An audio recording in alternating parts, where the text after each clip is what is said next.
কালকে আপনারা জানেন, দেখেছেন, চাঁদের 12 তারিখ ছিল। আজকে চাঁদের 13 তারিখ, রাবিউল মাসের 13 তারিখ। কালকে রাবিউল আউয়াল মাসের 12 তারিখ গেছে। 12 তারিখে আমার মেলায় মুসলমান ভাইয়েরা কি মানায়? নবী সাহেবের জন্মদিন মানে কি মানাই না? দেখেছেন আপনারা, জানছেন না? 12 তারিখে নবী সাহেবের জন্মদিন মানায়। এটা হলো ভুল, বিদআত, এটা গুনাহ, এটা গুনাহ। কয় রকম গুনাহ হয়েছে জানেন?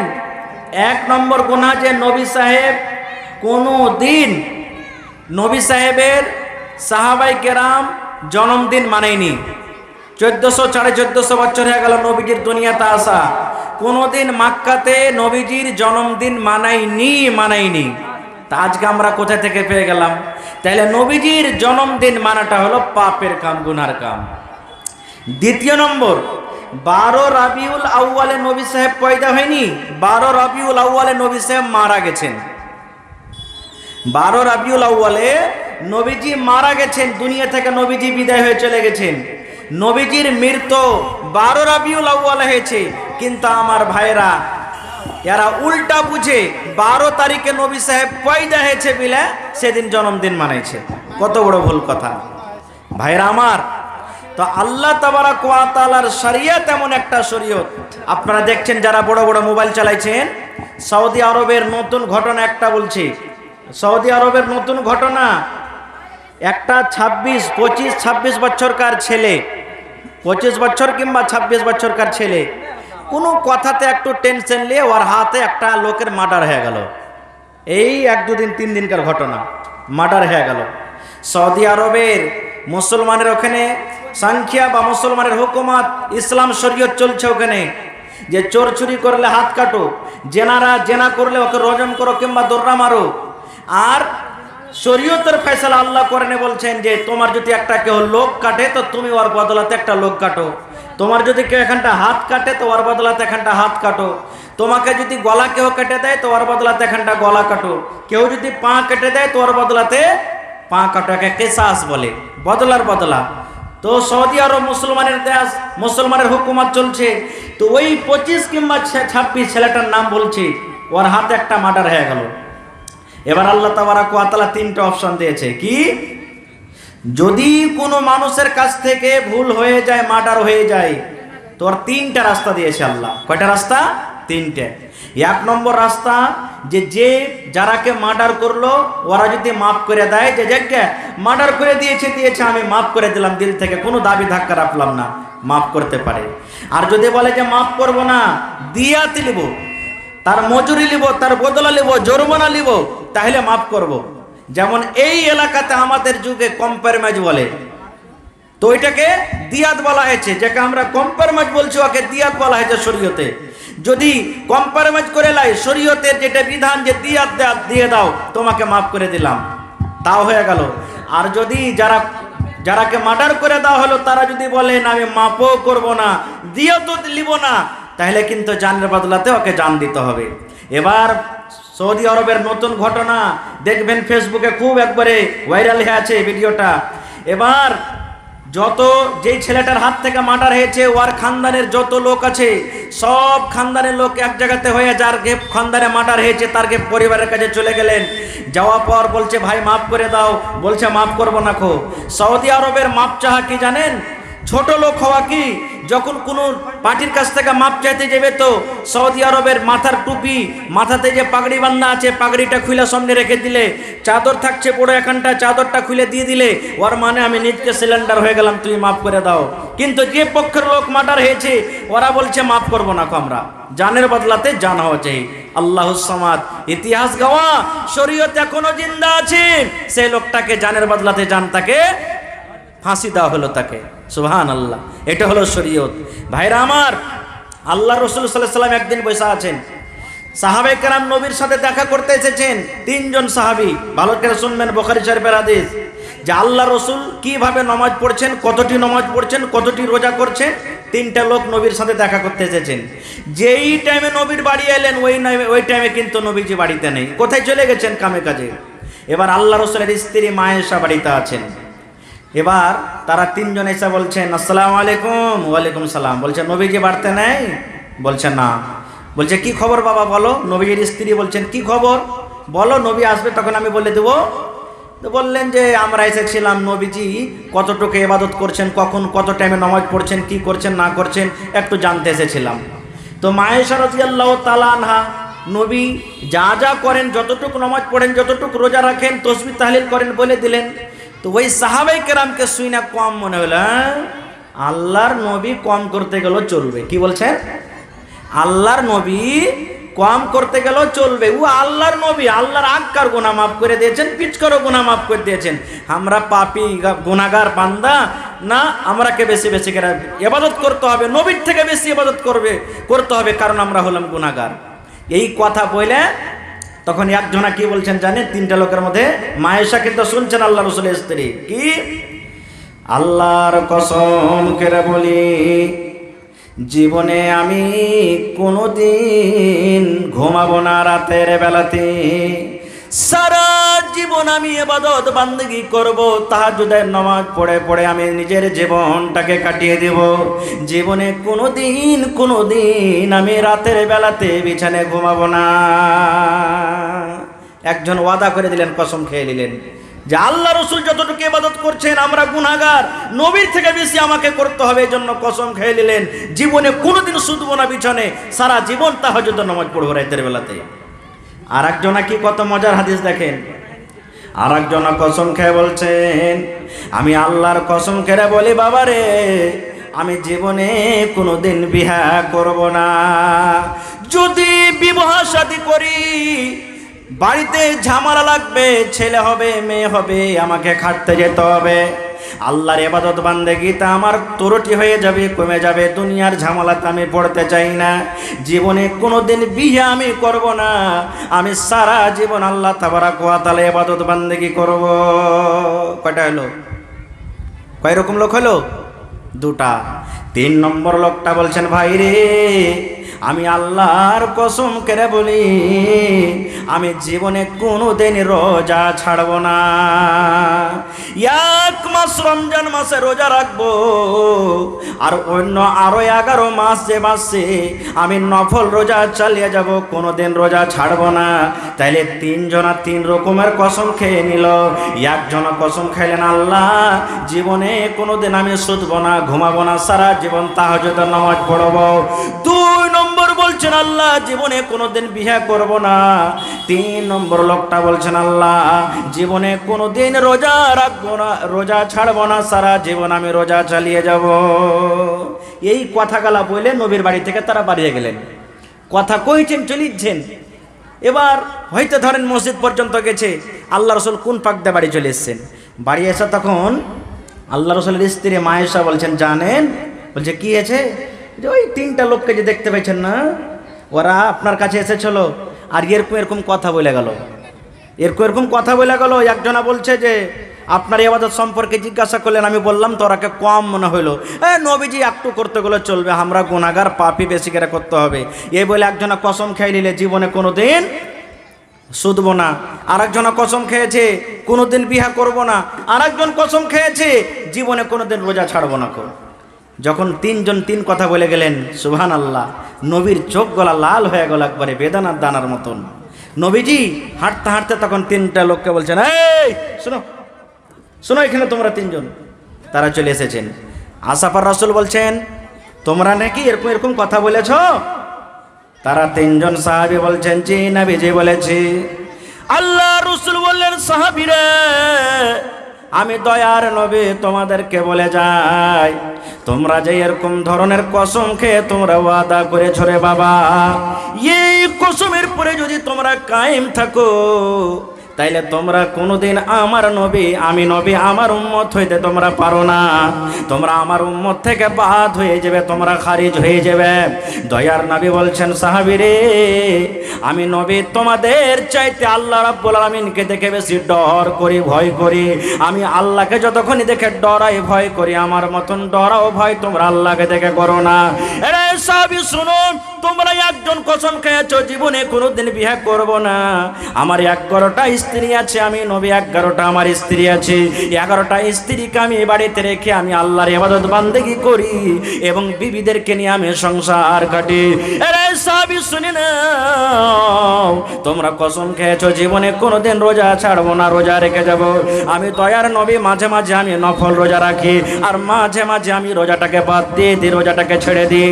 আরে সাহাবী শুনো, তোমরা বলছো জীবনে কোনোদিন ঘুমাবো না, রাতের বেলাতে তাহাজ্জুদের নামাজ পড়বো। আমার 11টা স্ত্রী আছে রে, রাতের বেলাতে আমি বিবিদের কাছে থাকে টাইম দিই, সময় দিই, আর ওই রাতে আমি আবার উঠে আল্লাহ রাব্বুল আমিনের তাসবিহ তাহলিল করি, তাহাজ্জুদের নামাজ পড়ি। রাসূল বললেন সাহাবী রে, আমি নবী যতটুক করেছি অতটুক তোমরা যদি করো তাহলে তোমরা উম্মত হয়ে থাকবে, আর আমার থেকে নিয়ে কি মনে করে তোমরা যদি বেশি বেশি করে আমল করতে চাও। রাসূল বলছেন ফালাইসা মিন্নি, ওই লোকটা কোনোদিন আমার উম্মত হইতে পারে না, আমার উম্মত হইতে পারে না। নারে তাকবীর। তাইলে নবীর থেকে বেশি করা চলবে না। আর একটা হাদিস, এটা বুখারী শরীফের হাদিস। যখন সাহাবায়ে কেরাম মদিনা চলে গেলেন, নবীজি ভাই লাগিয়ে দিলেন, আনসার মুহাজিরের ভাই লাগিয়ে দিলেন। খুব লম্বা হাদিস, ছোট্ট করে বলছি। এই তুমি ওর ভাই, মানে যারা মক্কা থেকে মদিনা চলে গেছে, বাড়ি ঘর ছেলে পিলে ভাই সব ছেড়ে চলে গেছে, তো আর মনটাতে যাতে দুঃখ না হয়, তা রাসূল বলছেন তুমি ওর ভাই, তুমি ওর ভাই, তুমি ওর ভাই, তুমি ওর ভাই। এই করতে করতে সালমান রাদিয়াল্লাহু তাআলা একটা সাহাবী আর আবু দারদা একটা সাহাবী, দুটাকে ভাই লাগিয়ে দিলেন। মনে রাখবেন নাম, সালমান রাদিয়াল্লাহু তাআলা আনহু আর আবু দারদা দুটাকে ভাই লাগিয়ে দিলেন। এবার কিছুদিন পর সালমান আবু দারদা নিজের ভাইয়ের বাড়ি, যাকে ভাই বানালছেন, ভাইয়ের বাড়ি বেড়াইতে গেছে। আজকে আমরা যেমন যাই না, শ্বশুরের বাড়ি যাই, নানার বাড়ি যাই, ভাইয়ের বাড়ি যাই, চাচার বাড়ি যাই, তো যখন ভাই বানালছেন তো সালমান সাহাবী নিজের ভাই আবু দারদার বাড়ি বেড়াইতে গেছে। যে সময়তে ভাইয়ের বাড়ি বেড়াইতে গেছে ওই সময়তে কিন্তু আবু দারদা বাড়তে নেই, ওর ভাইটা বাড়তে নেই, স্ত্রীটা আছে বাড়িতে। এবার স্ত্রীটাকে দেখে তখন আবু দারদা স্ত্রী যেটা বাড়িতে আছে ওকে বাড়িতে দেখেছে। দেখার পর তখন দেখছে ওর স্ত্রীটা মানে মেকআপ করে নেয়, সিথে করে নেয়, তেল কাজল দিয়ে নাই, ফেস পাউডার লাগিয়ে নাই, পুরানা পাটা কাপড় পিন্ধা আছে, নতুন কাপড় পিন্ধা নাই, মানে আইলে জ্বালা মাখা হয়ে আছে।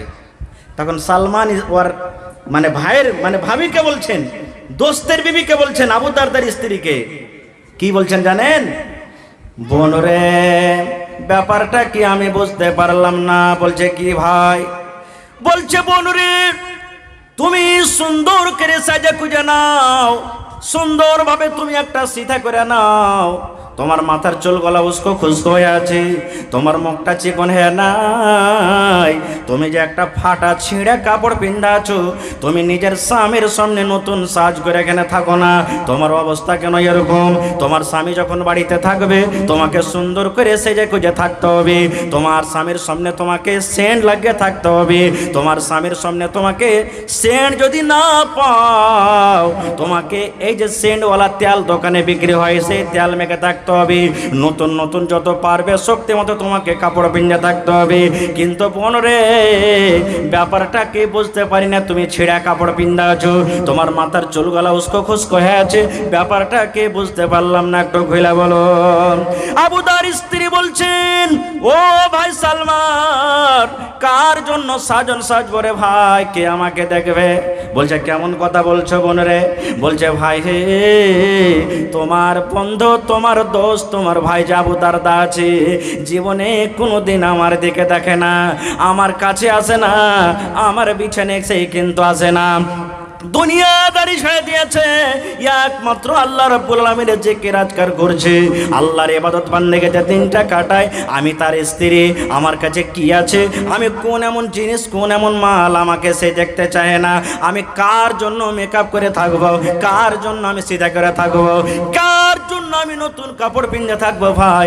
এই জন্য আমার মাথার চুলগুলা উস্কো খুস্কো হয়ে আছে, এই জন্য আমি একটা ছেঁড়া ফাটা কাপড় পিন্ধে আমি আছি।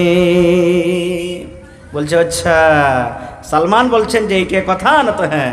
ইতিমধ্যে বাস আবু দারদা বাড়িতে চলে এসেছেন, আর বাড়িতে এসে গলাগলি মিলামিলি হলো, সালাম মুসাফা হলো।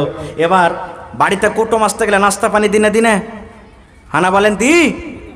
এবার সালমান রাদিয়াল্লাহু তাআলা বাড়িতে এসেছেন, তখন আবু দারদা বলছেন যে স্ত্রী কারে নাস্তা টাস্তা দাও, ভাই এসেছে বাড়িতে, খাইতে দাও।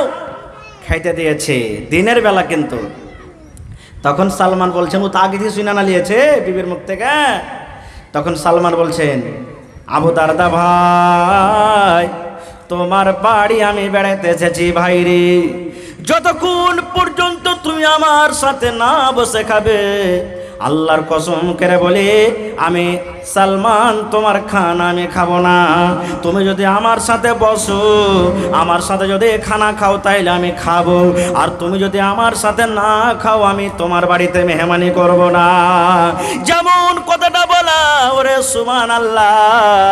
এইবারে আবু দারদা বলছেন, ভাই সালমান তুমি খেয়ে নাও, আজকে আমি নফল রোজা করে আছি ভাই রে, আমি রোজার হালাত আছে, আমি খানা খাবো না। এবার সালমান বলছেন, ভাই রে রোজা তুমি ছেড়ে দাও, এটা ফরজ রোজা নয়, নফল রোজা। মেহমান বাড়িতে এসেছি, মেহমানের সাথে তোমাকে খানা খেতে হবে, নফল রোজা তুমি ছেড়ে দাও, তুমি আমার সাথে খাও। যদি আমার সাথে খানা না খাও, আমি সালমান আমি সন্ধ্যা পর্যন্ত না খেয়ে থাকবো, আমি তোমার বাড়ির দানা মুখে দেব না। আব কি করবে, মজবুর হয়ে গেল, রোজাকে ভেঙে দিলেন, খানা পেনা সাথে খেয়ে নিলেন। লম্বা হাদিস ছোট্ট করে বলছি। এসারের নামাজ পড়ে এবার আবু দারদা তখন ওর বন্ধু সালমানকে বলছেন, ভাই তুমি বিছানায় শুইতে থাকো, আর আমি যাই মসজিদে নামাজ পড়তে। ওর জামা খানটাকে ধইরা তখন বলছে, এই আবু দারদা চলবে না, নামাজ আমিও পড়বো, যাও তুমি এখন ঘুমাও। বলছে, ভাই তুমি শুতো না, আরে তুমি আরাম করো, তুমি আমার দোস্ত, তুমি আমার ভাই, তুমি আমার বাড়িতে কুটুম তালি করতে এসে তুমি শুতো, আমি মসজিদে যাই নামাজ পড়তে। যখন কথাটা বলা, সালমান রাদিয়াল্লাহু তাআলা আনহু ওকে ধরে একটা ধাক্কা দিয়ে ঘরের ভিতরে ঢুকিয়ে দিলেন, বাইরে থেকে দরজা লক করে দিলেন। এবার মিয়া বিবি রাতটা কাটছে,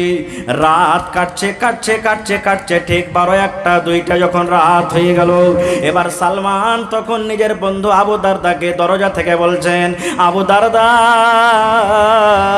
এখন তাহাজ্জুদের নামাজের টাইম হয়ে গেছে, তুমি এখন বিছানা থেকে উঠে যাও। এইবার আবু দারদা বলছেন, সুবহানাল্লাহ, আমি ফরজ গোসল করলাম, ফরজ গোসল করার পর আমরা দুইজন নামাজ পড়িতে শুরু করলাম।